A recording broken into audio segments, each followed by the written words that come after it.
Hi, it's KK. I'm going to read a story today. The story that I'm going to read today is Winnie the Pooh in Eeyore's House. The story was written by A.A. Milne. This is a map of Winnie the Pooh in of where he lives in the 100-acre wood.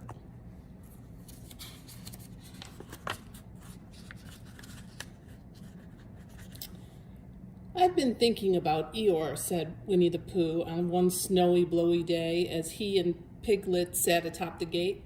What about Eeyore? Asked Piglet.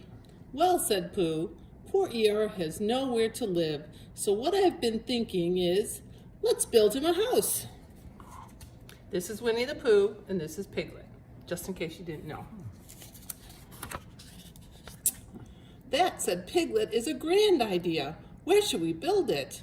We will build it here, said Pooh, just by this wood, out of the wind.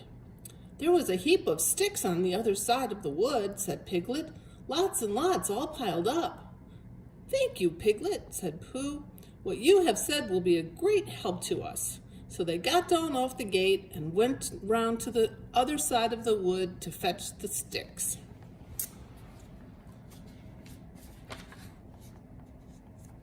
Later that morning, just when Christopher Robin was wondering what it was like outside, who should come knocking at the door but Eeyore. Hello, Eeyore, said Christopher Robin. What's the matter? Nothing important, Eeyore said. Brightening up a little, he added, I suppose you haven't seen a house or whatnot anywhere about. Who lives there? I do. At least I thought I did, said Eeyore. But I suppose I don't. We can't all have houses. Poor Eeyore. I don't know how it is, Eeyore continued, but with all this snow, it isn't so hot in my field as some people think it is. In fact, quite between ourselves and don't tell anybody, it's cold. Oh, Eeyore, said Christopher Robin. So what it all comes down to, said Eeyore, is that I built myself a house down by my little wood. Did you really? How exciting, exclaimed Christopher Robin. The really exciting part, said Eeyore, in his most melancholy voice, is that when I left it this morning, it was there, and when I came back, it wasn't. Well, we'll go look for it at once, Christopher Robin called, as he put on his waterproof hat and boots as fast as he could. Off they hurried, and in very little time, they got to the corner of the field where Eeyore's house wasn't any longer. There, said Eeyore, not a stick of it left. Of course, I've still got all this snow to do what I like with. One mustn't complain, really. But Christopher Robin wasn't listening to Eeyore. He was listening to something else. Can't you hear it? He asked.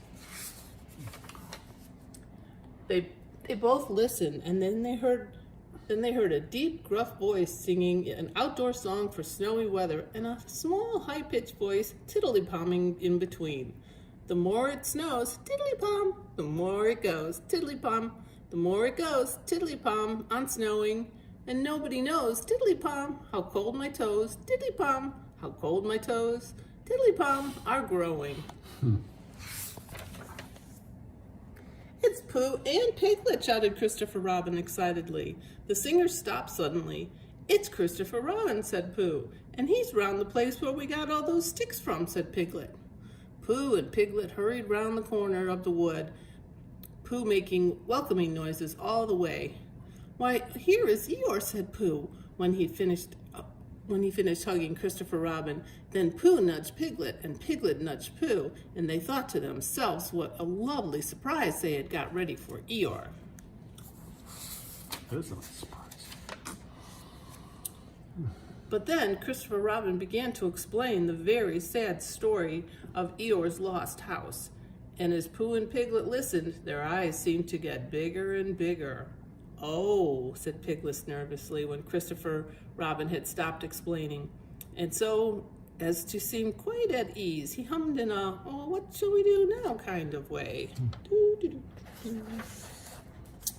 You're sure it was a house? Asked Pooh. I mean, you're sure the house was just here? Of course I am, said Eeyore. Well, said Pooh. The fact is, said Pooh. It's like this, said Pooh, and something told him he wasn't explaining very well, and he nudged Piglet again.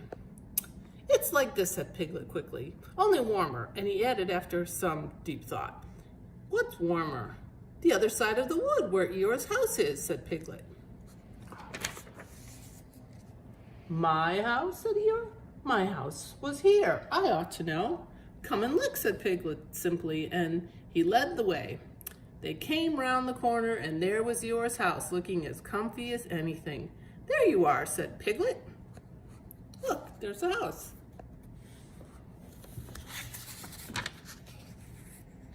Eeyore went inside and came out again. It is my house, he said, so the wind must have blown it here. And here it is, as good as ever. In fact, better in places. Much better, said Pooh and Piglet at the same time. It just shows what can be done by taking a little trouble. That's the way to build a house, said Eeyore proudly. So they left him in his house, and Christopher Robin went back to lunch with his friends Pooh and Piglet. And on the way, Pooh and Piglet told Christopher Robin of the awful mistake they had made. Then when Christopher Robin had finished laughing, they all sang the outdoor song for snowy weather, with Piglet putting in the tiddly-poms again. I know tiddly-poms seem easy, Piglet said to himself, but it isn't everybody who can do them. And that's the end. They went home and had lunch with friends. And here's a new map of the 100-acre wood. And there's where the 100-acre wood, and here's where Eeyore's new house is.